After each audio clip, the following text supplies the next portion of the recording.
नमस्कार, स्वागत है आपका दिव्य नेत्र द विजन पे। चलिए शुरू करते हैं एनसीईआरटी क्लास 7 का ज्योग्राफी। एनसीईआरटी 7 का ज्योग्राफी शुरू करते हैं। इससे पहले 3 टॉपिक हो चुका है। चौथा चैप्टर आज वायु देखेंगे, इसका भी आधा लगभग कंप्लीट हो चुका था। वीडियो लंबा होने के कारण इसे दो भाग में डिवाइड किए हैं। चलिए शुरू करते हैं चौथा चैप्टर वायु। वायु का कहाँ तक हो गया है देख लेते हैं भाई। वायुमंडल ये तो हो गया है। मौसम एवं जलवायु यहाँ से शुरू करते हैं। चलिए आइए शुरू करते हैं। क्या है भाई? मौसम एवं जलवायु। क्या आज वर्षा होगी? क्या आज दिन साफ होगा और धूप निकलेगी? ये सब प्रश्न है। क्या आज वर्षा होगी? क्या आज दिन साफ होगा और धूप निकलेगी? कितनी ही बार हमने क्रिकेट प्रेमियों को मुंह से एक दिवसीय मैच के भविष्य पर अनुमान लगाते सुना होगा। ये सब बात आप सुने होंगे गांव घर में भी या शहर बाजार में भी। क्या आज वर्षा होगी? क्या तापमान कम रहेगा या धूप निकलेगी? ये भविष्यवाणी आप करते देखे होंगे।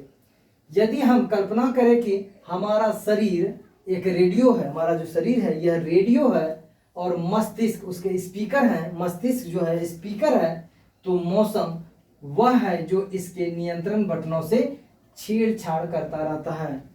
समझे? मौसम क्या है? नियंत्रण बटन से छेड़छाड़ करते रहता है। ये है मौसम। वायुमंडल के प्रत्येक घंटे तथा दिन प्रतिदिन की स्थिति होती है। ये जो मौसम होती है ना, प्रत्येक घंटे तथा दिन प्रतिदिन की स्थिति होती है मौसम। आर्द्र एवं गर्म मौसम किसी को भी चिड़चिड़ा बना सकता है। ये जो आर्द्र मौसम है, आर्द्र मतलब नमी युक्त मौसम, जो अभी सितंबर महीने का मौसम है, यह आर्द्र मौसम है। आर्द्र मौसम या फिर गर्मी का मौसम किसी को चिड़चिड़ा बनाता है। देखे होंगे कोई दिन ठंडे दिन में कोई चिड़चिड़ाता है जी? नहीं। गर्मी के दिन में ज्यादा चिड़चिड़ाता है। इतना पसीना चल रहा है, काम करने में कठिनाई हो रहा है, बाहर निकलने में कठिनाई हो रहा है, तो ये सब गर्मी के दिनों में दिखेगा। समझे? अच्छा हवादार मौसम हमें आनंद देता है। अच्छा मौसम है, हवादार मौसम है, तो आपको क्या देगा? ये आनंद देता है और हम घूमने की योजना भी बना लेते हैं। हमें देखेंगे कि हवा चल रही अच्छा से मस्त, कि चलो भाई घूम के कहीं से आते हैं। ये कैसे होता है कि हवा, क्योंकि आप चिड़चिड़ा नहीं है उसमें, क्योंकि टेम्परेचर कम है, हवा भी बह रही है। ये सब बात है। मौसम नाटकीय रूप से दिन प्रतिदिन बदलता है। ये जो मौसम है ना, एक एक घंटा में जो परिवर्तन हो रहा है नाटकीय रूप में बदलते रहता है, किंतु दीर्घ काल में किसी स्थान का औसत मौसम जो है उस स्थान की जलवायु बताता है। ये समझ में आया? घंटे घंटा में जो धूप है, कभी बारिश हो गया, कभी थोड़ा तापमान गिर गया, ये जो घंटा घंटा का चेंजिंग है, वातावरण का चेंज हो रहा है, इसे क्या कहते हैं? मौसम कहते हैं। लेकिन अगर ये निश्चित समय तक, जैसे अभी जुलाई से लगभग बरसात का ऋतु शुरू हो चुका है और क्या है अभी तक हो ही रहा है, लेकिन बारिश की मात्रा आपकी बार कम है, फिर भी वर्षा ऋतु है ये जो वर्षा ऋतु है इसे हम जलवायु बोलेंगे। ये जलवायु होगा। तो मौसम की स्थिति लंबे अंतराल तक हो उसे कहेंगे जलवायु। समझे? तो वही बात है कि कितु दीर्घ काल में किसी स्थान का औसत मौसम वहाँ का जलवायु कहलाता है।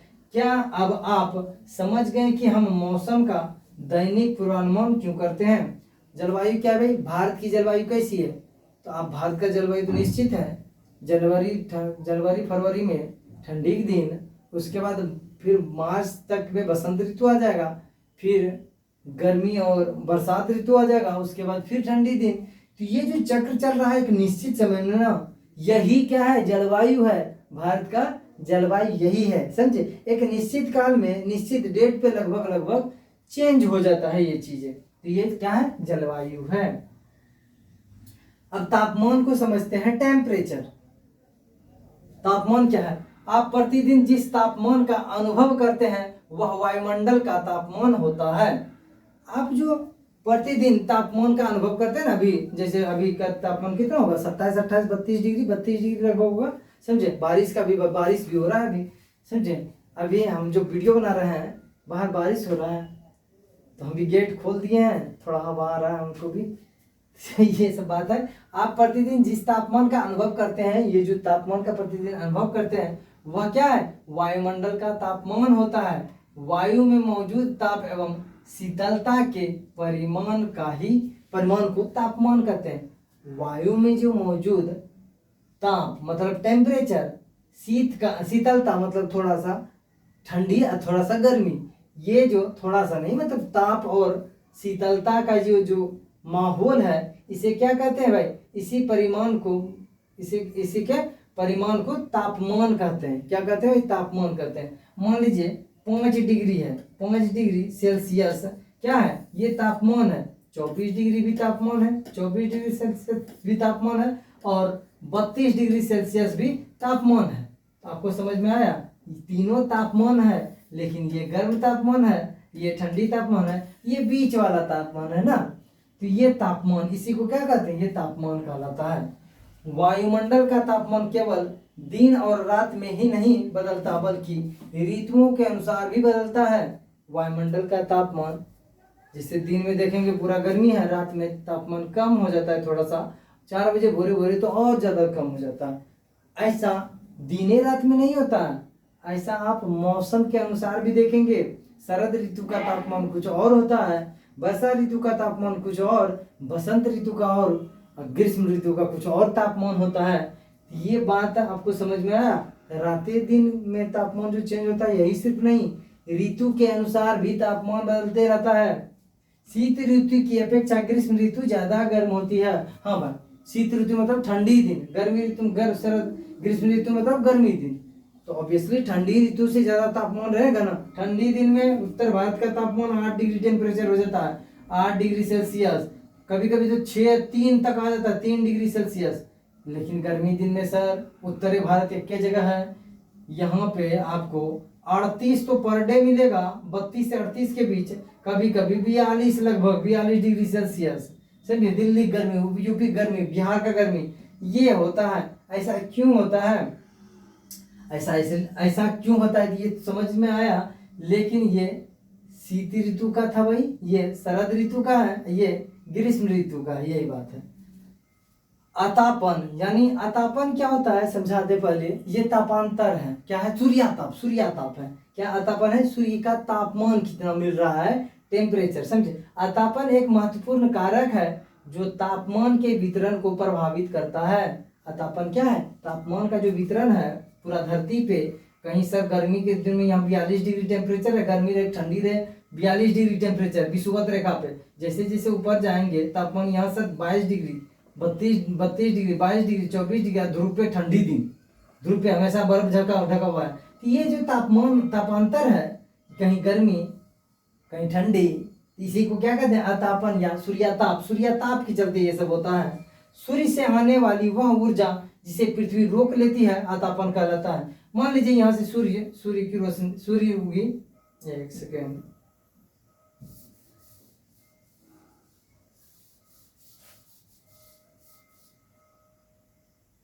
हाँ चलिए, यहाँ पे क्या है भाई, यहाँ से सूर्य की रोशनी पृथ्वी तक आई, कहाँ पे, यहाँ पे। तापमान यहाँ ज्यादा, और यहाँ तो तिरछी रोशनी पड़ेगी, तो यहाँ ज्यादा। सर तो तिरछी रोशनी पड़ेगा जहाँ पे भी सूर्याताप, सूर्य की तिरछी रोशनी पड़ेगी, वहां सूर्याताप की मात्रा कम होगा, ऑब्वियसली कम होगा। इसलिए ध्रुवीय प्रदेश में सूर्य की तिरछी रोशनी पड़ती है। तिरछी रोशनी से भले दिन रहेगा, लेकिन तापमान तो कम हो जाएगा। वही बात है, यहाँ तापांतर जो होता है ये सूर्य के ऊर्जा पे निर्भर करता है। किस पे भाई, सूर्य की ऊर्जा जितना जिस पे पड़ा, जिस जगह पड़ा, उसके अनुसार ये तापांतर भी चेंज होगा। आतापन या सूर्याताप देख रहे हैं ना, यहाँ पे बताया ना, आतापन या सूर्याताप की मात्रा भूमध्य रेखा से ध्रुव की ओर घटती है। ये धरती है, ये विषुवत रेखा है, ये क्या है, कर्क रेखा, ये मकर रेखा है। यहाँ पे सूर्याताप सबसे अधिक होगा और विषुवत रेखा पे सबसे अधिक होगा, विषुवत रेखा पे सबसे अधिक, विषुवत रेखा पे सबसे अधिक, इस जगह सबसे अधिक। और जैसे जैसे हम उत्तरी ध्रुव की ओर बढ़ेंगे या दक्षिणी ध्रुव की ओर बढ़ेंगे, तापमान में गिरावट आती रहेगी। और यहाँ पे आप 42 डिग्री अगर एक समय में है, उसी समय ध्रुव पे जाइएगा ना, पता यहाँ चलेगा माइनस में तापमान है। -42 भी हो सकता है। तो ये अंतर क्यों है? क्योंकि सूर्य की रोशनी यहाँ पे लंबवत पड़ी है और यहाँ पे तिरछी पड़ी है। तो वही बात है, तापन सूर्याताप की मात्रा भूमध्य रेखा से ध्रुव की ओर घटती है, इसलिए तापमान उसी प्रकार घटता जाता है। सूर्याताप कम पड़ा तो तापमान भी कम पड़ेगा। सूर्य की तिरछी रोशनी पड़ा है, तापमान कम होगा वहां पे। सिंपल सा बात है। अब आप समझ गए होंगे कि ध्रुव बर्फ से क्यों ढके हुए हैं। अब आपको समझ में आया ये जो ध्रुव क्षेत्र है, ध्रुवीय क्षेत्र क्यों बर्फ से ढका है? क्योंकि सूर्य की तिरछी रोशनी वहां पड़ती है ना, तिरछी रोशनी, और डायरेक्टे पड़ेगा तो खूब गर्मी, विषुवत रेखा पे खूब गर्मी। अफ्रीका का लोग काला काला होता है, क्यों? साउथ इंडिया के लोग काला काला होते हैं, क्यों? क्योंकि रोजे गर्मी ज्यादा है, समझे? जैसे यहाँ पे जैसे जैसे गर्मी कमते जाएगा तो आदमी का कलर चेंज होगा समझे? ध्रुव पे जाते जाते खूब गोर गोर आदमी मिलने लगा, जानवरों को व्हाइट व्हाइट। जैसे ग्लेशियर पे जो भी भालू पाया जाता है, देखिए उजला उजला भालू, लेकिन ध्रुव पे जो भालू, यहाँ विषुवत रेखा पे जो भालू पाया जाता है, अब ये भालू करिया भालू रहे। तो ये क्यों होता है? उसका रंग भी बदल जाता है, व्हाइट हो जाता है। तो ये स्थिति है मनुष्य का भी।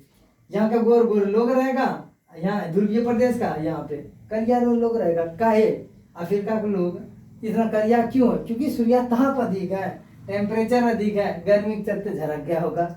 इसका और 2-3 रीजन है, ये नहीं सोचिए कि सर थोड़ा सा बताए। फिलहाल इतना समझिए कि यहाँ गर्मी ज्यादा थी इसलिए करिया हो गया, यहाँ पे गर्मी कम तो करिया कम, गोरा लोग हो गया।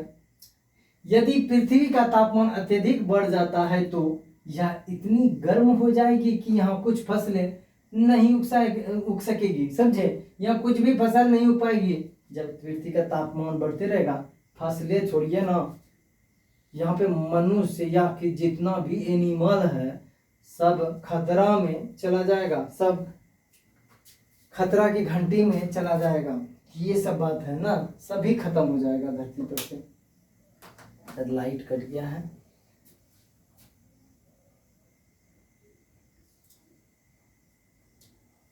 यह जानकर आपको आश्चर्य होगा कि वायु हमारे शरीर पर उच्च दाब के साथ बल लगाती है। आपको पता है कि हमारा जो ये शरीर है वायुमंडलीय दाब से भी मतलब अधिक उच्च दाब लगाती है, वायुमंडल अधिक दाब लगाती है, लेकिन हमको पता है कैसे नहीं चलता है, क्योंकि बचपन से ही यह दबाव पड़ते रहा है, तो आदी हो गए हैं। ये वायुमंडलीय दाब सहने के लिए क्या हो गया? आदी हो गए हैं।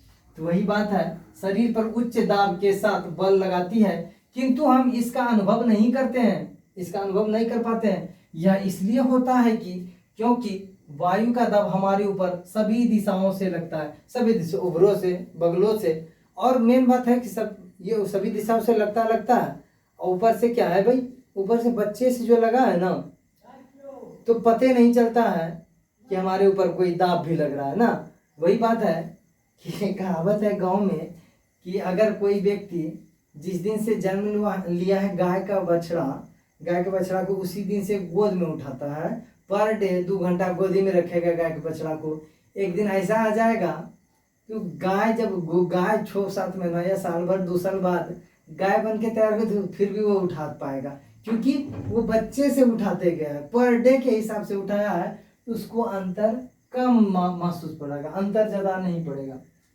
और हमारा शरीर विपरीत बल लगाता है, और इसमें एक रीजन ये भी है, वायुमंडलीय दाब से अधिक मेरा ब्लड प्रेशर है, ब्लड का दाब है, तो ये सब बात भी है, समझे?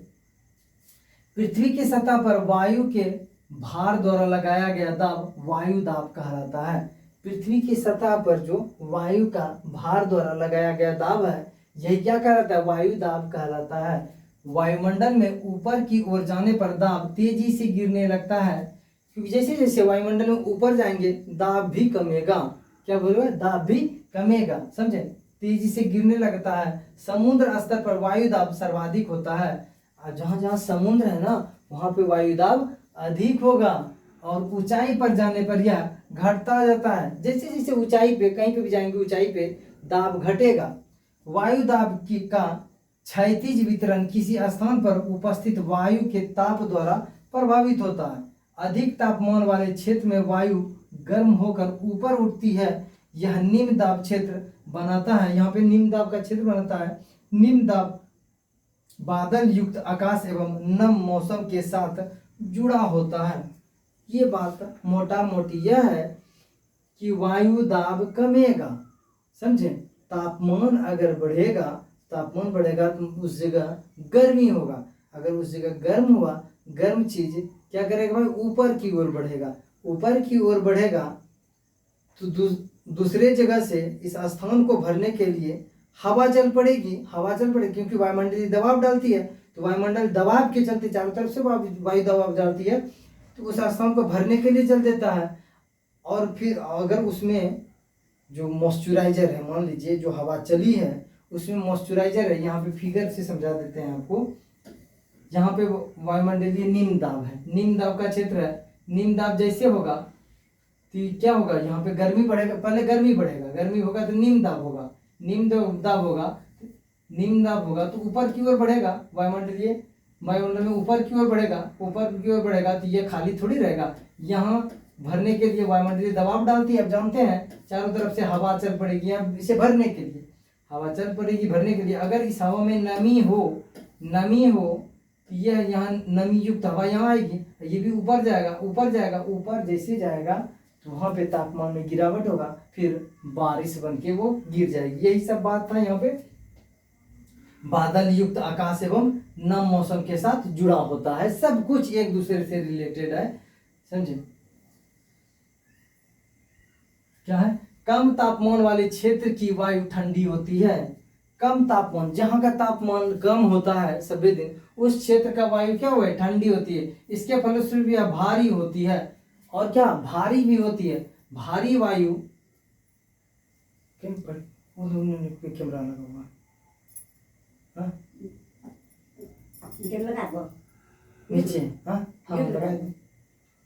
धरी देन के जो भेजना हो कागज, हाँ चल रखी दे भेजी दे ले ला रूम भरो। अच्छा ले ला जी, अखनिए के कुछ भी दे। अच्छा ठीक है भेजी दे, नंबर देला छ, हां सब नंबर देला छ। नहीं राल दे पढ़ा ले रुचा के उन्हें बैठ तुम बैठ पढ़ा। यहाँ क्या है, इसके फलस्वरूप यह भारी होती है। क्या भाई भारी होती है, तापमान वाले क्षेत्र में वायु ठंडी होती है और क्या होती है, भारी होती है। भारी वायु निमज्जित होकर उच्च दाब क्षेत्र बनाती है। भारी वायु जो क्या होगा भाई, तापमान में बदलाव होगा, उसके चलते क्या होगा, उच्च दाब क्षेत्र बनाती है। उच्च दाब के कारण स्पष्ट एवं स्वच्छ आकाश होता है। जब आप मान लीजिए उच्च हाइट दिन से उच्च दबाव होगा, क्या होगा, उच्च दाब होगा, तो उसमें दाब है ये हवा ऊपर जा पाएगी। और ये हवा इसलिए ऊपर जाती थी क्योंकि तापमान बदल रहा था, यहाँ पे गर्म हवा ही ऊपर जाती है। तो वही बात है, अगर गर्म होबे नहीं करेगा तो ऊपर जेबे नहीं करेगा तो वायुमंडल में क्या बादल बनबे नहीं करेगा। इसके चलते आसमान कैसा होगा, आकाश स्वच्छ आकाश रहेगा। उस समय वायु सदैव उच्च दाब क्षेत्र से निम्न दाब क्षेत्र की ओर गमन करती है। सच में बात है कि वायु क्या करती है, उच्च दाब क्षेत्र से निम्न दाब क्षेत्र में गमन करती है। इसी कारण वर्षा भी होगा, समझे। मान लीजिए ये निम्न दाब का क्षेत्र है, ये उच्च दाब का क्षेत्र है, तो निम्न दाब का क्षेत्र रहेगा तो यहाँ पे हवा ऊपर उठेगी, हवा ऊपर उठेगी तो ये उच्च दाब का क्षेत्र वाला हवा किधर चल पड़ेगा, निम्न दाब को भरने के लिए। ये हवा निम्न दाब को भरने के लिए जाएगा। इस यही निम्न दाब, अगर हाई प्रेशर निम्न दाब है, बहुत ज्यादा ना, पारा में बहुत ज्यादा गिर गया है, पैरामीटर बहुत ज्यादा गिर गया है, क्या होगा, आंधी तूफान का मौसम होता है, क्योंकि स्पीड में चलने लगती है इस जगह को भरने के लिए हवा, समझे। इसलिए इतना स्पीड चलने लगती है कि वो चीज आंधी तूफान कहलाता है। ये समझ में आया आपको, आ रहा होगा समझ, इतना तो इजी है। पवन क्या है इसे समझते हैं हम। बहुत लंबा बड़ा टॉपिक है यार। हाँ पवन पढ़ा देंगे, ये पढ़ा ही देते हैं, फास्ट पढ़ा देंगे। पवन क्या है देखते हैं। उच्च दाब क्या है, उच्च दाब क्षेत्र से निम्न दाब क्षेत्र की ओर वायु की गति को पवन कहते हैं। अभी जो बताए ना, उच्च दाब क्षेत्र से निम्न दाब की ओर वायु की गति को क्या कहते हैं, पवन। हम बोले थे ना अभी, कि इस जगह पे क्या होगा, निम्न दाब का क्षेत्र है, तो निम्न दाब का क्षेत्र है तो ऊपर जाएगा हवा, हवा उठेगा ऊपर, और वायु दाब जहाँ अधिक है वहां से हवा चल पड़ेगी इसको भरने के लिए, इस जगह को भरने के लिए जाएगी। अब जितना अधिक निम्न दाब होगा उतना स्पीड हवा की गति होगा, बहुत अधिक निम्न दाब, बहुत अधिक हवा की स्पीड, इसे ही आंधी बोलेंगे। और कम निम्न दाब थोड़ा कम रहेगा तो हवा की गति भी कम, तो ये सब जो गति है ऐसी को पवन कहेंगे। उच्च दाब क्षेत्र से निम्न दाब को, निम्न क्या है, उच्च दाब क्षेत्र से निम्न दाब क्षेत्र की ओर वायु की गति को क्या कहते हैं, पवन कहते हैं। यही गति यहाँ से उच्च दाब से निम्न दाब की ओर हवा चल पड़ती है, इसे क्या कहते हैं, पवन कहते हैं।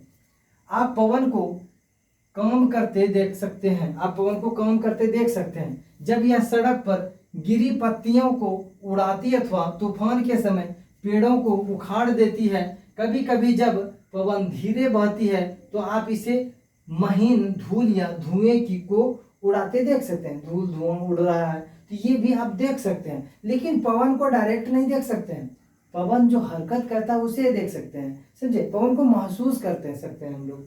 कभी कभी पवन इतनी तेज होती है कि इसके विपरीत दिशा में चलना कठिन हो जाता है। कभी कभी देखे होंगे, साइकिल चलाते होंगे आप लोग या बाइक चलाते होंगे, सामने से वो बढ़ नहीं पा रहा है तो ये चलना भी कठिन हो जाता है, उड़ा दिया जाता है। तो ये बात है, आपने अवश्य अनुभव किया होगा कि तेज पवन में छाता लेकर चलना आसान नहीं है। छाता लेकर पास है, हवा तेज चल रही है तो उस समय क्या होगा भाई, चलते उड़ जाएगा या छाता टूट जाता है। तो ये क्यों हो रहा है, अपने अवश्य अनुभव किया होगा कि तेज पवन के में छाता चलना असंभव बात है। 3 अन्य उदाहरण सोचिए, 3 आप उदाहरण सोचिए और क्या कीजिए, कमेंट कीजिए। जब तेज पवन के कारण आपके लिए समस्या उत्पन्न हुई हो, आप सोचिए कि जब तेज हवा चलती है तो उस समय क्या क्या समस्या हुआ है, आप कमेंट बॉक्स में कमेंट कीजिएगा सोच के, समझे। पवन को मुख्यतः 3 प्रकार में विभाजित किया जाता है। पवन को कितने भाग में बांटा जाता है, 3 प्रकार में मुख्यतः बांटा जाता है। कौन कौन है सर, तो यहाँ पे आगे होगा उसे समझेंगे। अस्थाई पवन क्या है भाई, अस्थाई पवन, अस्थाई पवन है, मौसमी पवन है और स्थानीय पवन है।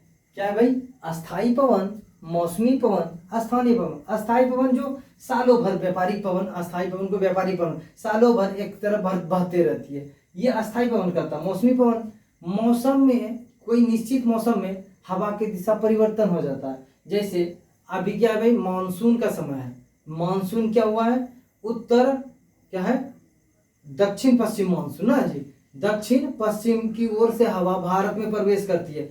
लेकिन क्या होता है, जैसे जैसे तापमान में गिरावट होगा, हवा की दिशा बदल दिया, हवा डायरेक्शन अभी ऐसे है भारत में प्रवेश करती है, लेकिन ठंडी दिन में ऐसे हवा चलने लगती है, हवा की दिशा में बदलाव हुआ, ये मौसमी पवन कहलाएगा। मौसम के अनुसार हवा की दिशा में परिवर्तन हो गया, मौसमी पवन। स्थानीय पवन जो स्थानीय भाग में चलती है, जैसे कुछ पवन, जैसे लू हो गया, काल बैसाखी हो गया, पछुआ पवन हो गया, ये सब स्थानीय पवन है, उसी स्थान पे बहती है उस मौसम में, अस्थाई पवन को समझते हैं। व्यापारिक पश्चिमी एवं पूर्वी पवनें अस्थाई पवन है, ये वर्ष भर लगातार निश्चित दिशा में चलती है। क्यों चलती है, क्योंकि यहाँ पे देखिए समझिएगा चीज, ध्रुव से वो ध्रुवीय निम्न दाब की ओर चलती है, यहाँ से देख रहे हैं ये चली, उसके बाद इधर से इधर चलेगी, क्योंकि यहाँ का तापमान 66.5 डिग्री पे है। ये उपोष्ण उच्च दाब का हॉर्स अक्षांश कहलाएगा, ये 30 से 40 के बीच रहता है। ये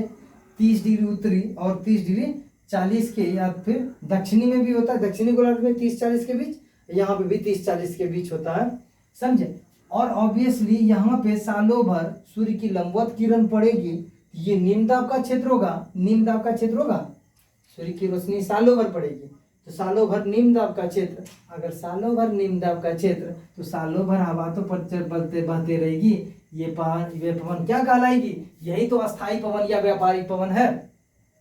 दोनों गोलार्ध में होगा, दोनों गोलार्ध में कंडीशन होगा, इधर से देख रहे हैं बह रही है, ये सब बात है। मौसमी पवन, ये पवनें विभिन्न ऋतुओं में अपनी दिशा बदलते रहती है।